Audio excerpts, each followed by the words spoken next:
बीड नगरपालिकेच्या निवडणुकीच्या पराभवानंतर अलिप्त झालेले आमदार संदीप क्षीरसागर जे आहेत ते पुन्हा एकदा सक्रिय झाल्याचं आपल्याला पाहण्यास मिळालेले आहे।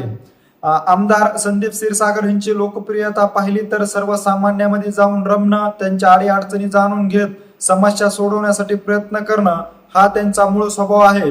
या मूळ स्वभावामुळेच ते 2019च्या विधानसभेच्या निवडणुकीमध्ये काका जयदत्त क्षीरसागर यांचा पराभव करून प्रथम बीड मतदारसंघात आमदार झाल्याचं आपल्याला पाहण्यास मिळाले। त्यानंतर 2024च्या विधानसभेच्या निवडणुकीमध्ये देखील आपल्या लोकप्रियतेच्या दबदब्यावर ते पुन्हा एकदा बीड मतदारसंघाचे आमदार झाल्याचं पाहण्यास मिळाले।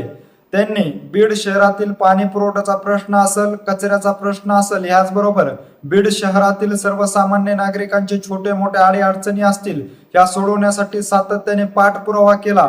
याचबरोबर लोकांमध्ये जाऊन लोकप्रिय आमदार म्हणून त्यांनी आपली एक वेगळी ओळख निर्माण करण्याचा प्रयत्न केला। सातत्याने विधानसभेमध्ये ते बीड नगरपालिकेच्या पाणी पुरवठ्याचा जो प्रश्न आहे तो सातत्याने त्या ठिकाणी मांडत होते। हा प्रश्न कायमचा सोडवण्यासाठी त्यांनी सातत्याने पाठपुरावा देखील केल्याचं आपल्याला पाहण्यास मिळालं। याचबरोबर बीड शहरामध्ये त्यांची अधिकची लोकप्रियता वाढत गेली। काका जयदत्त क्षीरसागर याचबरोबर भारतभूषण क्षीरसागर यांच्यापेक्षा संदीप क्षीरसागरांची युवकांमध्ये तसंच बीड शहरातील नागरिकांमध्ये कुठेतरी वेगळी क्रेज असल्याचं आपल्याला पाहण्यास मिळत होतं। त्यानंतर 2024ची विधानसभेची निवडणूक पाहिली तर अतिशय अटीतटीची निवडणूक झाली। या अटीतटीच्या निवडणुकीमध्ये देखील बीड शहरातील नागरिकांनी संदीप क्षीरसागर यांना अधिकची पसंती दिल्याचं आपल्याला पाहण्यास मिळालं।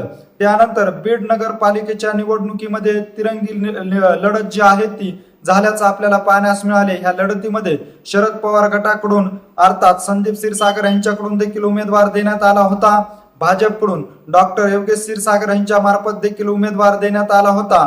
तर अजित पवार गटाच्या मार्फत विजयसिंह पंडित यांच्याकडून देखील या निवडणुकीच्या रिंगणामध्ये उमेदवार जो आहे नगराध्यक्ष पदासाठी तो उतरण्यात आलेला होता। खऱ्या अर्थानं जर पाहिलं तर संदीप क्षीरसागरांना असं वाटत होतं की आपण बीड शहरातील नागरिकांच्या समस्या वेळोवेळी सोडवण्यासाठी प्रयत्न केले। याचबरोबर 2 विधानसभेच्या निवडणुकीमध्ये बीड शहरांनी आपल्याला चांगलीच पसंती दिलेली आहे। त्याच अनुषंगाने पुन्हा एकदा बीड नगरपालिका जी आहे ती आपल्या ताब्यात मिळवण्यासाठी लोकांचा आपल्यावर भरपूर विश्वास आहे। ह्या आत्मविश्वासाने ते या बीड नगरपालिकेच्या निवडणुकीला सामोरे गेल्याचं आपल्याला पाहण्यास मिळाले। परंतु बीड नगर परिषदेच्या निवडणुकीमध्ये जर खऱ्या अर्थानं पाहिलं तर संदीप क्षीरसागरांचा उमेदवार जो आहे तो 3ऱ्या क्रमांकाला गेल्याचं पाहण्यास मिळालं। या ठिकाणी भाजपचे डॉक्टर योगेश क्षीरसागर यांनी उभा केलेला उमेदवार, याचबरोबर अजित पवार गटाचे विजयसिंह पंडित यांनी या निवडणुकीमध्ये उभा केलेला उमेदवार, या 2 उमेदवारांमध्ये खऱ्या अर्थाने अटीतटीची निवडणूक झाल्याचं पाहण्यास मिळाले। बीड जिल्ह्याचे पालकमंत्री म्हणून अजितदादा पवार यांनी सर्व कारभार पाहिल्यानंतर बीड शहराचा चेहरा मोहरा बदलण्याचं आश्वासन बीड शहरवासियांना दिल्यानंतर बीड शहरवासियांनी संदीप क्षीरसागरांना पसंती न देता अजितदादा यांनी उभा केलेला जो उमेदवार आहे या उमेदवाराला पसंती देत बीड नगर परिषद जी आहे ती अजित पवार गटाच्या ताब्यामध्ये दिल्याचं आपल्याला पाहण्यास मिळाले। बीड नगर परिषदेच्या निवडणुकीमध्ये उमेदवारासह सदस्यांचा दारावून पराभव झाला। त्यानंतर कुठेतरी संदीप क्षीरसागर जे आहेत ते कुठेतरी ह्या सर्व गोष्टीपासून अलिप्त होत गेल्याचं पाहण्यास मिळाले। जो आमदार लोकांमध्ये सातत्याने जाऊन लोकांच्या अडीअडचणी जाणून घ्यायचा तो आमदार कुठेतरी बीड नगर परिषदेच्या निवडणुकीपासून अलिप्त होत गेल्याचं आपल्याला वेळोवेळी पाहण्यास मिळालं। त्या ठिकाणी कुठेतरी आपली एक वेगळी क्रेज निर्माण करण्याचं काम विजयसिंह पंडित यांच्या मार्फत सुरू झाल्याचं देखील पाहण्यास मिळालं।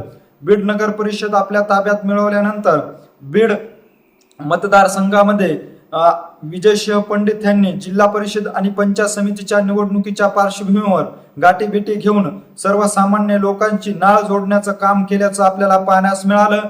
तर दुसरीकडे ह्याच मतदारसंघातील सर्वसामान्य लोकांशी नाळ जोडलेले संदीप क्षीरसागर जे आहेत ते कुठेतरी ह्या सर्व नागरिकांपासून अलिप्त होत जात असल्याचं बोललं जात होतं। परंतु काल जर पाहिलं तर बीड मतदारसंघामध्ये शिवजयंतीच्या निमित्ताने संदीप क्षीरसागर हे गेले होते। त्या ठिकाणी पुन्हा एकदा पूर्वीचे आमदार म्हणून संदीप क्षीरसागर जे आहेत त्या ठिकाणी आपल्याला पाहण्यास मिळाले। सर्वसामान्य लोकांमध्ये जाऊन त्यांच्या अडीअडचणी जाणून घेत त्यांनी त्या अडचणी सोडवण्यासाठी प्रयत्न केल्याचं देखील पाहण्यास मिळाले।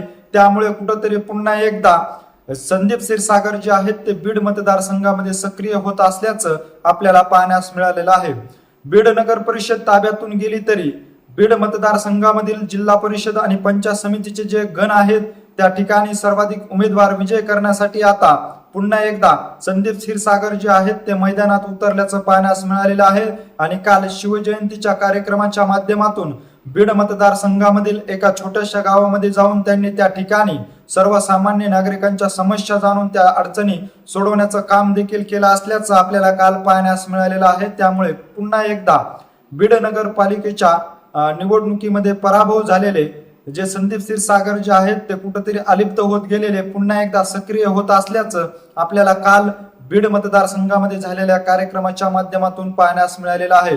कारण जर पाहिलं तर राज्यातील अनेक जिल्ह्यामधील जिल्हा परिषद आणि पंचायत समितीच्या निवडणुका पार पडलेल्या आहेत।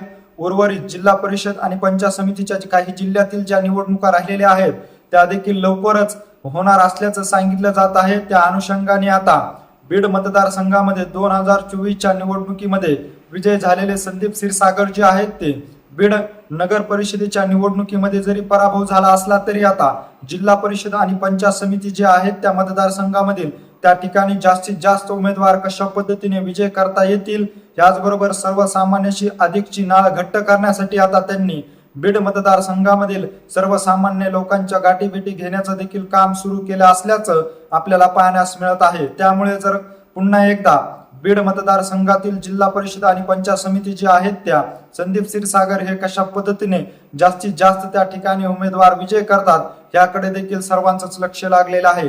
खऱ्या अर्थानं पाहिलं तर अजितदादा यांचं अकाली निधन झाल्यामुळे बीड शहराचे पालक तत्व जे आहेत त्या सुनित्राताई पवार यांच्याकडे देखील जरी गेला असलं तरी मात्र अजितदादांचा जो दबदबा होता तो दबदबा पुन्हा सुनित्रा पवार यांच्या माध्यमातून विजयसिंह पंडित जे आहेत ते बीड मतदारसंघामध्ये कशा पद्धतीने निर्माण करू शकतात याकडे देखील सर्वांचंच लक्ष लागलेलं आहे। परंतु गेल्या 2 विधानसभेच्या निवडणुकीपासून बीड मतदारसंघामध्ये आपला जो पाया आहे तो भक्कमपणे रवण्याचं काम संदीप क्षीरसागर यांनी केलेलं आहे। बीड नगर परिषद आपल्या ताब्यातून गेली असली तरी मात्र जिल्हा परिषद आणि पंचायत समिती ज्या ठिकाणच्या जास्तीत जास्त उमेदवार कशा पद्धतीने विजय करता येतील याचे सगळे रणनीती आखण्याचं काम आता संदीप क्षीरसागर यांनी चालू केलेलं आहे। गेल्या अनेक दिवसापासून सर्व मतदारसंघापासून अलिप्त असलेले संदीप क्षीरसागर आता मतदारसंघातील सर्वसामान्य लोकांशी गाठीभेटी घेऊन त्यांच्या अडीअडचणी जाणून घेण्यासाठी आता सतर्क होत असल्याचं आपल्याला पाहण्यास मिळत आहे।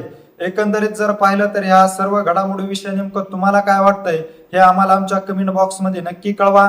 अशीच माहिती जर तुम्हाला वेळोवेळी जाणून घ्यायची असेल आणि तुम्ही अजूनही आमच्या चॅनलला जर सबस्क्राईब केलं नसेल तर नक्की सबस्क्राईब करा।